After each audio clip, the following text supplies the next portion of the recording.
and welcome to the penultimate episode of hashtag Business of AFCON collaboration between the Africa Football Business Show and the Africa Business of Sport podcast. Adam and the audience, this also happens to be a very momentous occasion for the Africa Football Business Show, as this is the 50th episode of the Africa Football Business Show YouTube channel. So I want to say a huge congratulations firstly before we start the episode, and you can have a word as well, Aiden, because I think for this type of content in Africa, getting this sort of recognition is just incredible.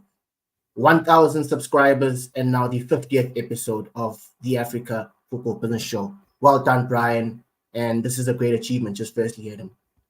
I mean, 100%. It shows the power of consistency and to be relevant in whichever field you find yourself in. It doesn't have to be sports business, but you just have to be consistent in order to A, grow a good following, and B, prove to the people out there that you know what you're talking about. So, yes, congratulations to Brian and his team and doing an exceptional job within the sports business field here in Africa.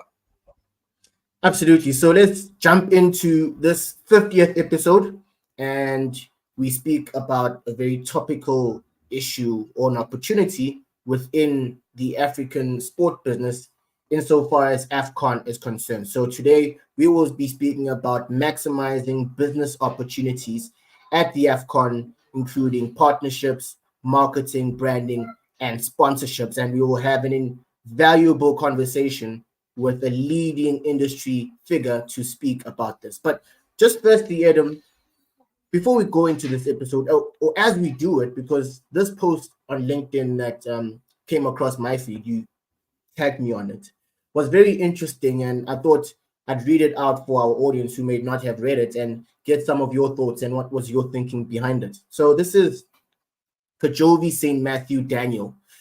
She says that as a Black Brit originally from Nigeria, something that has truly upset me is the missed marketing opportunities during AFCON. This was truly an opportunity for brands to authentically embed their products and services and branding into the culture, but instead, most chose to ignore it. Such a letdown. Airlines could have sent football fanatics from African backgrounds on complimentary trips to create content. Platforms like Sky Sport Now could have creators capturing fan reaction and the atmosphere from a spectator's perspective firsthand, as well as having creators conducting in-person interviews, potentially even in their native languages, with fans post-game. Even if you didn't want to spend money to send creators anyway, you should have just sponsored watch parties in the UK or the likes of PK Humble, just to name a few. Marketing is getting so lazy and culturally bland. Marketing teams do better. If you're not culturally aware, there are so many agencies that can help you innovate and tap into diverse audiences.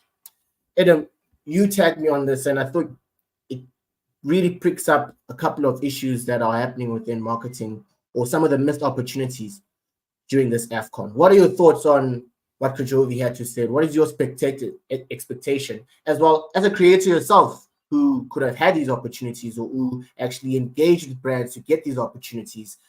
What light does it shed on the marketing and branding opportunities in the African sport business?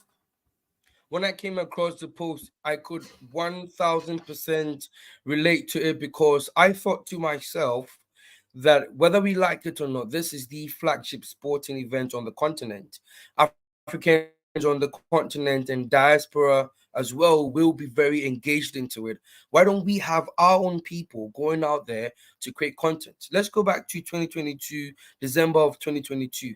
FIFA and the Supreme Committee for Delivery and Legacy in Qatar invested in having content creators, I believe five or six from different parts of the world, to come and get to watch all 64 games of the FIFA Men's World Cup and create content for a following. In fact, it was so big that one of their content creators in Brazil had a lot of interaction and engagement on his platform as compared to people watching on other platforms, because of course other places couldn't have direct access to the World Cup as compared to places in Europe.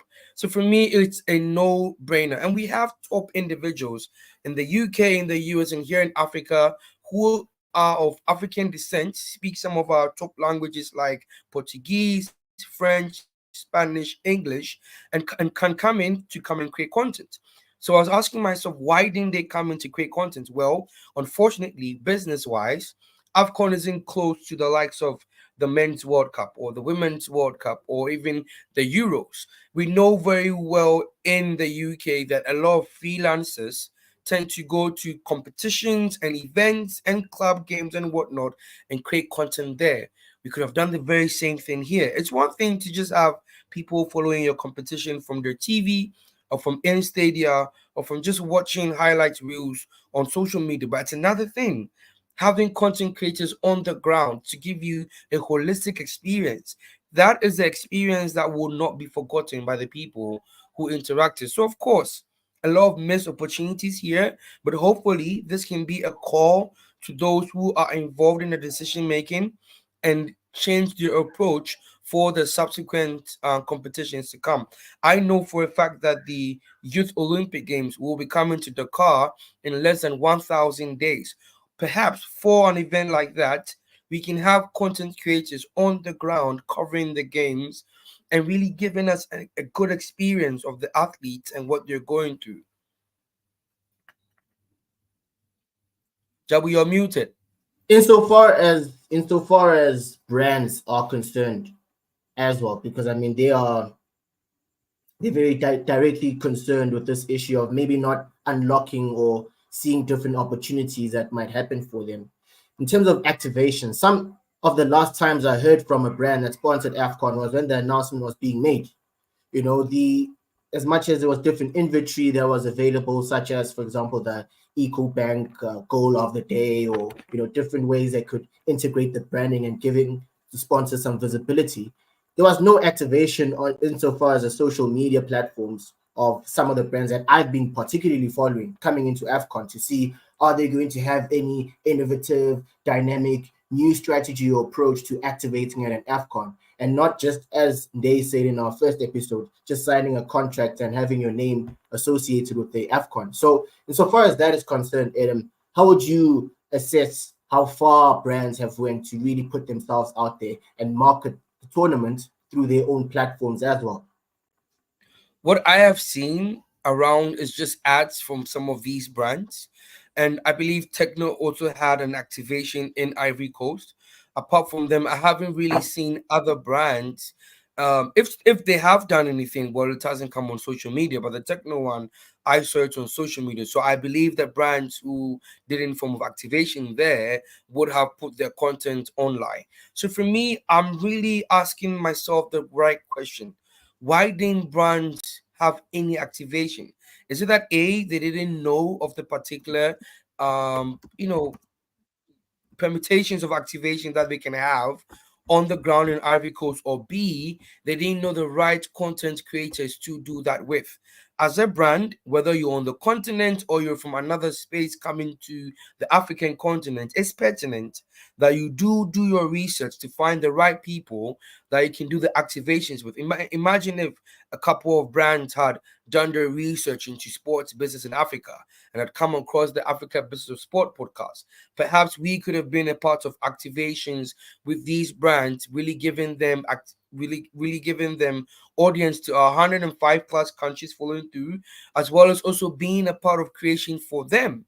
Because if you're coming on the continent for a game or competition which is off the continent, it makes no sense not to have creators from the continent being a part of the activations, especially those who speak particular language. Imagine if we had 7 to 10 content creators who speak French just really pushing out their activations. People will not lose out. We see brands in Europe doing it week in, week out, time in, time out, season in, season out. Why can't we learn from them and really just benefit? I think it's time the brands use an assertive approach to having activations by doing their research well and then including the brands. Africa, we are part of the gameplay. We should not be ignored.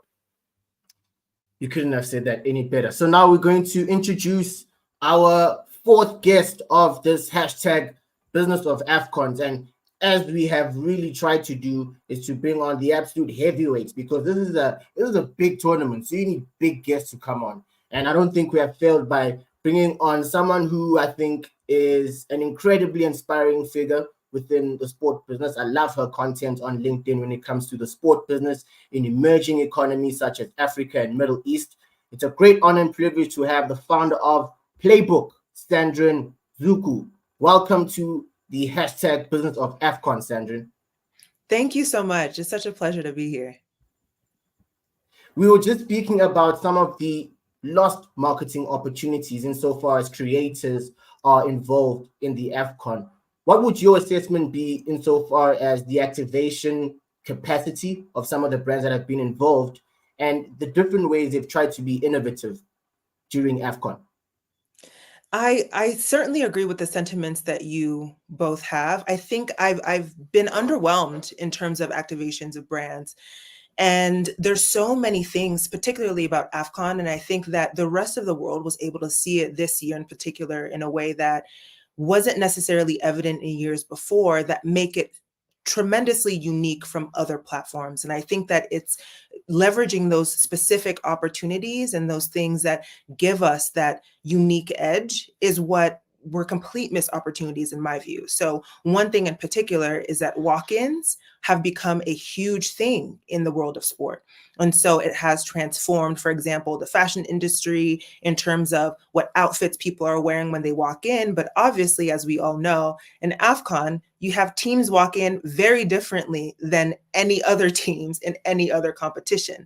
And it's those moments that go viral. It's those moments that get millions of impressions.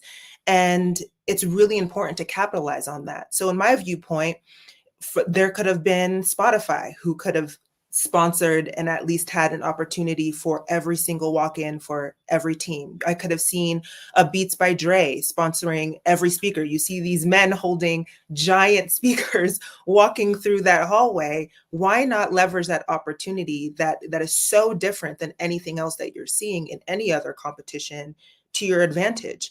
It's something that connects with the fans. It's something that also riles up these athletes and prepares them for the game. So what better message to connect with than you are helping these athletes perform at the top level and associating your brand with that? It's a huge missed opportunity. 100%. And for me, particularly, Sandrine, while you were speaking, I was just picturing in my mind, why couldn't some of the biggest individuals within sports and entertainment who are from African origin that may be in the diaspora, so people like Giannis Antetokounmpo, people like Bam and Adebayo, and all of these guys, they could have been present at this event, supporting their brothers and sisters, just being part of the fans. There's so many activations which could have been explored. I remember I saw on your LinkedIn post an ad with NFL, and that was done in Ghana. We could have seen some NFL superstars at this event as well.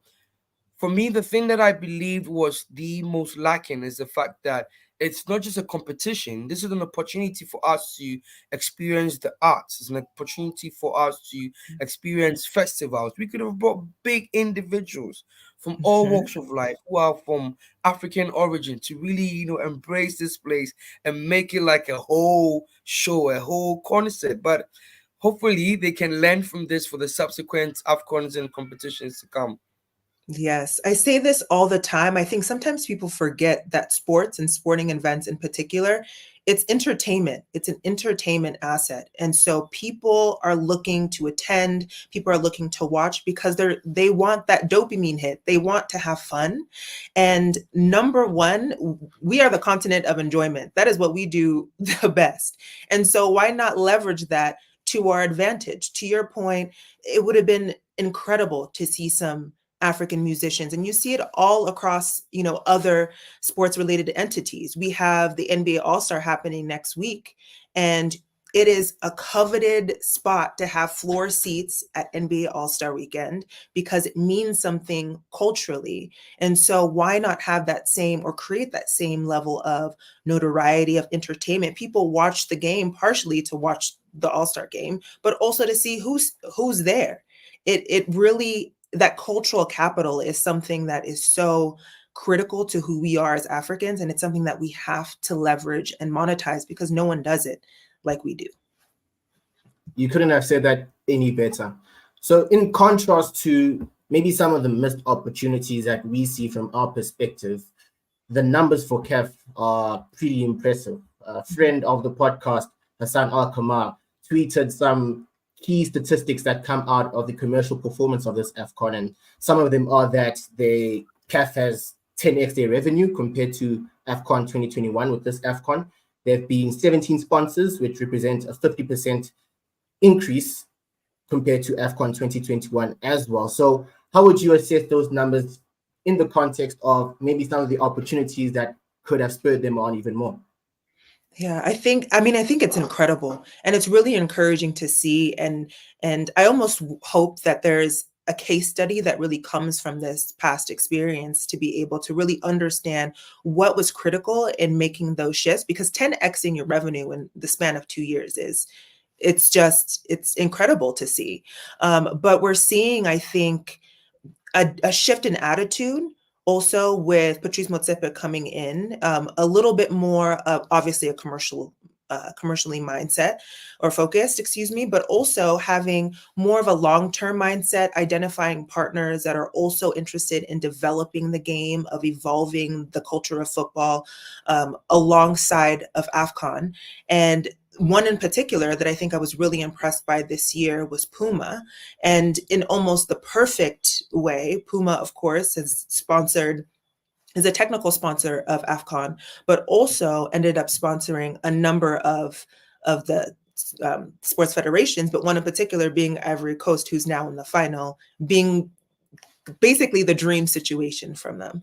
And alongside all of those things, I think that they were focused on really trying to ensure that there is longer term partnerships and longer term focused. I think Gabriel Ajala today just made a post talking about how there was a shift also in the length of sponsorships. So before, it used to be 1 year sponsorships, people would sign on, and then AFCON or CAF, would have to look to re-sign every year. When someone like Puma came on and starting to have more multi-year deals, meaning that they want to invest, that they see the long-term potential in the market, and they're reaping the benefits from it, because I think they're more focused on how do we make sure that we are meeting consumers where they are, we're meeting fans where they are. And that includes even lowering the price of some of the replica kits that they have provided on offer. And so it's things like that that is really encouraging, is to see CAF prioritizing investments with people who see the long-term opportunity that exists for all of football, and not just specifically this one moment in time, and the viewership that will obviously come from, or that has come from, AFCON in these past few weeks. So then, just to pick your mind on this, so if you were put in the position of a brand operations manager at CAF, and you were told to come up with 2 or 3 innovations for the subsequent competitions to come, whether it's a senior men's team, for the women's team, or for the younger age groups, but then the catch is that it has to be surrounded around youth, what will you bring on the table to really change the narrative? Because at the end of the day, myself, you, Jabu, all that we do is to not only educate the young African youth about sports business, but to find a way to create innovations and opportunities for them. I think I would really target the viewership that I want. And to your point, specifically focus on youth. And this goes back to a little bit of what you discussed at the top of the conversation, which is I would hire a boatload of content creators, specifically who are younger. And I would give them free reign channels on Snapchat. I'd give them channels on Facebook, on TikTok. And I would specifically say, you have all access to create the content that you want to create that resonates with your audience, and give them free reign. Those are the people that are honestly going to be able to connect, and do connect with the audiences. And you see that even from a country perspective, it's not just specifically about CAF, but something that I was paying attention to even this year. I'm from Cameroon. I'm supporting, of course, the Cameroon Football Federation, but I was following specifically a couple of content creators who on their own, very successful, just funny comedians, amassed tremendous followings over the course of AFCON because they went and on their own were effectively creating content. Now that is pure visibility and eyes for CAF in a way that they never would have gotten before. So why not double down on that and being able to really invest in those content creators? So if I could do anything, I would set aside a budget to specifically invest in content creators and double down on that. It would be, I think it would really amplify the impact. What a great question and a great answer as well. So, Sandrine, in the context of everything you've just said now, what lessons do you think CAF might take and try to implement when looking at the commercial performance of this current AFCON, looking at all the aspects that you're speaking about, whether it be media and broadcasting, getting proper branding and youthful and dynamic campaigns out there during the AFCON? What lessons might they take, not only going into AFCON 25 in Morocco, but the upcoming African Football League, which is probably CAF's biggest mission after this one? Mm-hmm. I think the biggest lesson that CAF should take is that they asked for help this past season. So they were able to sign on IMG, of course, as their sponsorship agency. And I think that was a critical component in being able to help maximize the revenue and the partnerships that they were able to secure this year. And so why not double down on that? And so there's no reason in my mind, you're starting to see, especially organic content creators, people in media, social media journalists who are amassing these audiences who understand and know their audiences. So why not hire those people on also as consultants to say, what are they looking to see? What are they connected with? What brands are really resonating with their audiences, and asking them for their help? I find that far too often in the people who control these budgets, respectfully, are not the actual fans of a lot of the content that they're looking to consume, meaning that if you're looking to acquire a more youthful, young, vibrant audience, you need to have the opinions of youthful, young, vibrant people who are helping you make these decisions.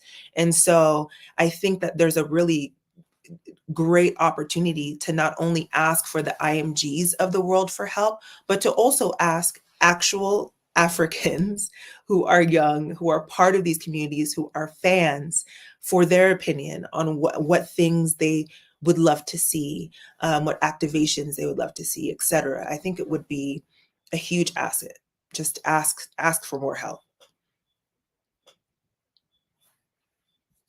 I really like the point about asking for more help, and it does make a lot of sense because I don't know if you know about this, but for a very long time, one of the things that affected the sports business industry in Africa is the fact that we don't share knowledge, but we are increasingly seeing that is changing. Last year, Musape led the creation of the Africa Club Association, where it will make it very easy to share knowledge. Hopefully, the sports across Africa can be one where A, brands are willing to ask for help, and B, brands are willing to ask for the opinions of the people on the continent, because at the end of the day, whatever enjoyment, whether it's sports or it's entertainment that we're going to have, it is for us. So our opinions are very relevant. Absolutely. You have to be in the room. We have to be in the room. It's the next generation. That's who you have to invest in. And so I'm hoping that we see that shift over the course of the next couple of years. But, we'll see. You have to invest in those things. So we'll see. Sanjan, just finally, looking ahead to AFCON 2025 in Morocco, they've really invested big in their infrastructure and their stadiums. Also looking ahead to the 2030 World Cup that they will co-host as well. So as this AFCON comes to an end with the final on Sunday, looking ahead to AFCON 25 in Morocco, what will your expectations and thoughts be on that? I think it will be bigger and better. First and foremost, I think it's been such a beautiful experience to watch the way that AFCON has unfolded this year, and to be able to see specifically a host country in the finals. I think it is the Nigeria Ivory Coast final is the most perfect situation that could have happened this year in terms of just pure entertainment. And I'm hoping for Morocco to be in the finals, come 2025. I think, obviously an incredible team, incredible talent. And so I'm really looking forward to seeing that energy really coming from the Moroccan Federation, and for them to be able to really make a strong push, because I think at the end of the day, everything starts on the field. What happens on the field is really what amplifies everything else. And being really, obviously, given the past World Cup, the center of the continent when it comes to football performance in recent years, I think it will be really exciting to see what they're able to develop. And I think ultimately Morocco too is a region of the African continent that is also more or generally more accessible when it comes to tourism. And so I think from even a participation perspective, from a fan perspective, there's an opportunity to really bring in even more people from outside of the continent to participate as fans. So I think it's going to be a really interesting year. Wrapping up the 50th episode of the Africa Football Business Show, as well as this latest episode of hashtag Business of AFCON, the founder of Playbook, Sandrine Nzeukou. Sandrine, thank you so much for coming on the Business of AFCON. It's really been a pleasure sharing your thoughts and some of the ideas. It put you on the spot a bit there with that plan about branding and whatnot, but what a great idea as well. So thank you for coming on. Of course. Thank you so much for having me. I'm happy to be here. There we have it, folks. Another episode of the hashtag Business of AFCON. Sandrine, once again, thank you for coming on the show. We are excited to have hosted you. Do not forget to follow us on all social media. On X, it is at Africa BSP. On LinkedIn, Africa Business of Sport Podcast. And on Instagram, at Africa Business of Sport. Thank you once again for joining this stream. Now to our question and answer segment.